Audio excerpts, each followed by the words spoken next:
Thank you so much for joining us today, Arbia. It's been a pleasure it's a pleasure to have you on. I've had a look at your profile. I can see you're doing such amazing things. So yeah, I'm really looking forward to delving more into what got you inspired to creating Rosaly and the journey behind it and more about who you are as a person and yeah, what your company is focusing on. So for those of you that don't know Rosaly, Rosaly is helping redefine financial well-being through on-demand pay and smarter money management, giving employees more control and confidence over their finances. So yeah, it's a pleasure to have you on board, Arbia.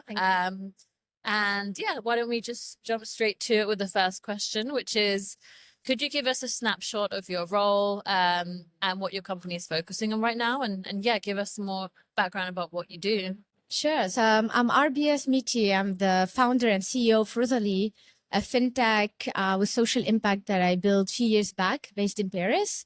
And what we do mostly is kind of a benefit for financial well-being brought to employees with one app that combines a lot of features to help employees get to that financial health and financial well-being. Our core product is earned wage access, as you said.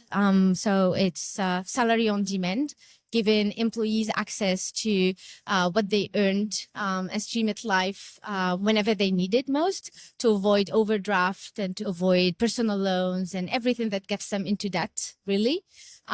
People that use it for their life, for everyday life. It could be whether for, I don't know, a broken boiler or their child school expense, or even just to avoid the 10 euro overdraft fee for buying groceries at 28th of the month. So it's a normal life thing. And we're bringing that in a very instant, accessible way, available 24 on 24, 7 on 7 from the first of the month until end of the month. So on the app, you can see and you can click on a button to stream live any portion of your salary as you earn it during the month, and you get it in 2 seconds, actually.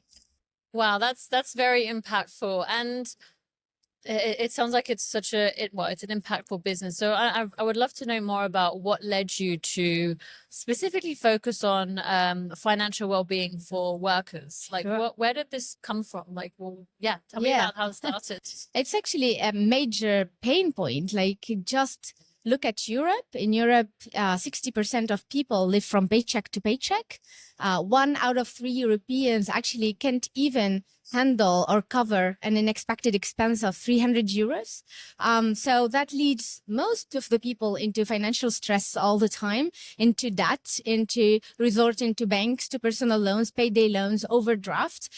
So yeah, I mean, it's a huge problem that actually affects everything from the mental health up to the engagement at work in the company. So I thought, of course, we were like tackling physical health and mental health. Financial health is actually very, very linked to both of the two major problems. So if we don't issue a solution to that, that would be a huge problem. And the second thing is, like, most of the population is actually blue collar, frontline workers, people who actually earn the minimum fee, the minimum salary. And those people are actually, they either don't trust or don't even access a traditional banking. So we've actually built a system that punishes the most vulnerable among us, which is not normal. And so tackling that problem would help absolutely help people, but also employers, because we are B2B2C. So we sell this to companies to offer this to their employees, and not it's just because it's good for their employees, it's also because it's good for the companies. Yeah, because you're also taking to consideration what their workers actually need, right? And if the companies are able to provide this, they're actually looking out for them as workers. So, exactly. So that, I mean, for companies, it's mostly enhancing their branding image, their attractiveness. Like, they attract more applicants just because of bring in more flexibility and benefit to their employees. People become more productive. So it's a lot of saving on productivity. We lower turnover up to 27% and most of our companies, which is impressive. And we also save them HR work times on hundreds of hours of HR because we're automating a system that needs to be done manually by HR teams. So yeah, they have a lot of ROI and a lot of benefits. And again, not just it's because good for their employees that they need to offer it.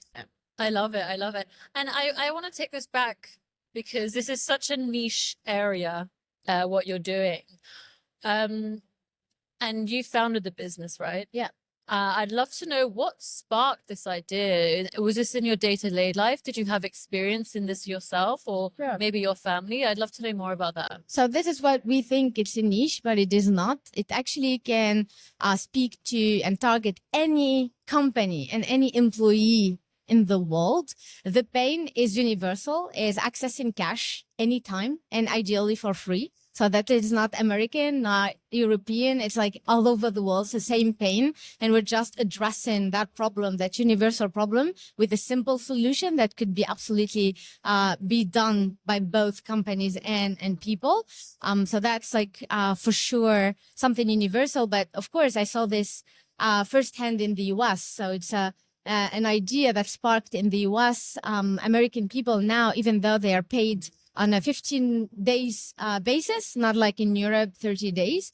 They actually resort a lot and use a lot as apps like Rosaly in there to help them get their salary in a flexible manner and manage their budgets in a different way, because scientifically it's proven that people can manage better their money on a smaller, shorter time. So 30 days is huge for people. And that's why like people end in overdrafts starting the 10th of the month. So when we talk about a hard end of the month, it's an end of 2 weeks at least without money to spend on your groceries, on your life, etc. That's what leads people actually into that. So yeah, it's very, I thought it's not American. Yes, it works a lot in the US. And I found the idea of bringing this for the first time in continental Europe and evangelizing the market and inventing a whole market that didn't exist. A great challenge, to be honest, by bringing the social impact to people.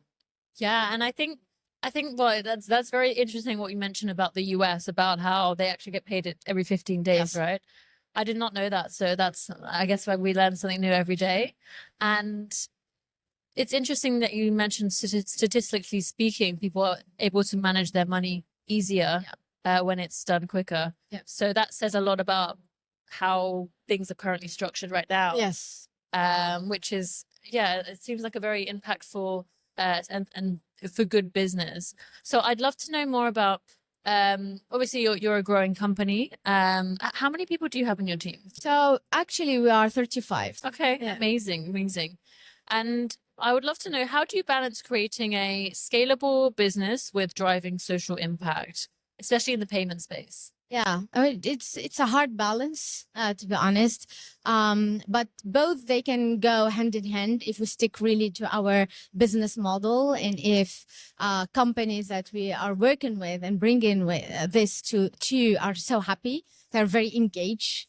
We don't see any churn because like we're seeing people adopting this, and it's actually not just adoption, it's trust. And we're seeing like employees and employers trusting the solution more and more when it actually sparked a lot of challenges at the beginning, because you always think, oh, giving people this much flexibility, this much freedom, it can go directly to a horrible place, which is not true today. And the statistics show that the opposite in many sectors. And this, people need empowerment, people need freedom, and need actually to choose what to do, but they need access first, and which we don't give to them actually specifically for salary, because it's linked to the cash flow of the company. So finding a process where we're giving this flexibility and this freedom to people without touching the cash flow of the company, without changing the processes for the company, that's what we do. And that's where actually we can scale and we can do much better today. So yeah, we started with small companies and enterprise, and today we can go to all sizes of companies, and we serve hundreds of companies across Europe, going from retail to restaurant chains like Burger King, McDonald's, to healthcare, to logistics, to industry, to transport groups. And maybe one day it can go up to a very white collar companies like consultant or else. But for now, we're really serving the frontline workers and the blue collar workers, which is our main user. Okay. Yeah. Wow. Interesting. And onto another topic for what you're doing, because this is a very hot topic right now, especially in Web Summit. I'm sure you're hearing a lot about AI as well and automation. I'd love to know, what role do you think AI and automation will play in shaping the future of financial services and what you do as a business as well? Sure. It's a huge revolution, and we're adapting and using it very quickly in every day, and we're bringing that to users very quickly. So we use AI to crunch data because we have access to the best real-time payroll data that nobody had access to, which is a very sensitive one, so that we can create on top of it, we can build a lot of financial products going from the payslip forward. Because when you build from the payslip, you actually build on trust, which is huge in the financial sector. So building with AI could make this much faster, much more accurate, and bring financial products better than the bank, actually cheaper, faster, and more accessible to everybody. And this is what we're doing already. We have many use cases that we're using it. So today we're using AI to coach people on finances. So for example, we have budgeting tools, coaching with AI. We even created a public benefits simulator. It's the first on its kind based on AI that gets you all aids and finances that could be personalized to your profile automatically and instantly, which is crazy. And we can do a lot of it.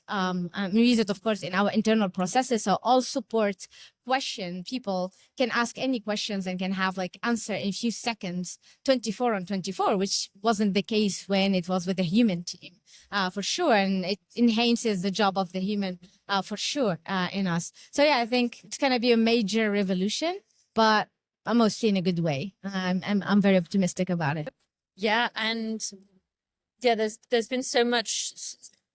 But just over the past couple of years, we've seen, and the past year, this year especially, we've seen so much implementation of AI. So it'll be interesting to see more of this happening, and AI for good as well. And another question, because we're talking about the future, how do you see the future of pay and benefits evolving, and what role will on-demand wage access play in employee financial well-being and business performance? I think it's the basis. Again, like the core product is earned wage, which then get from the payslip forward, you can build a lot of financial products on top of that. So it can go to payroll, it can go to benefits for sure. We already like started in the benefits sector because you can actually stream money either on cash in your bank account, or you can directly purchase a gift card at over 2,000 retailers with discounts. So you're getting purchasing power automatically by streaming money and spending it automatically in the merchant you want for your groceries or everyday spend, which is crazy. So we can go from there to maybe tomorrow meal vouchers, transport, in any kind of benefit sectors, because it's very linked to payroll, very linked to what we do, to be honest. Yeah. Okay. Amazing. Amazing. And then I want to take this back to being an entrepreneur and a tech founder. I'd love to know more about your journey, being a woman in the industry, actually. Could you tell me, have you ever faced any struggles being a woman in the industry? And if you could go back in time to tell your 21-year-old self a piece of advice for someone that's looking to get into the industry, what would it be? Sure. I mean, being a woman is always a hard time, and it's really a disadvantage as an entrepreneur first, before even a sector. And then fintech is even more, let's say, a masculine industry. And I call it like the industry of bros. Like whenever I go to any event or else, I am for sure in the minority I hardly see any other women in space. So that's tough, but then you adapt because anyway, you know that's what happened, and it's everywhere. It's actually not very specific to a country or very specific to a specific place. Unfortunately, it's everywhere, and I hope like that's changing more and more. I'm seeing more and more women engaging in this, and I hope like the future will hold better times for women on this. So if I look back, for sure, I mean, I would just tell myself to go even faster and not think about these obstacles for sure, and just not think too much. Yeah. I like that. So just go for it. Yes. So Jump. jump and go for it. And what about if you could give one piece of advice to someone looking to launch a payments or fintech solution in today's environment? Yeah. I mean, I think today's environment is challenging, but at the same time, it's so thrilling and exciting. You have AI, something that we didn't have when we started. So I think now you can actually build a fintech much faster. You can test MVPs much, much faster. You can achieve and arrive to your market product fit much faster than like our generation. So of course, go for it, and go for it even right now without thinking, and create directly a fintech native, AI native, rather than like a simple one or standard one, and then like adding AI on top of it. So that's an opportunity. Just grab it. Yeah.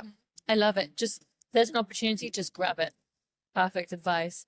Well, thank you so much for your time today, Arbia. It's been really nice speaking with you and to get a good insight about what you do and the impactful things that you're doing in the industry.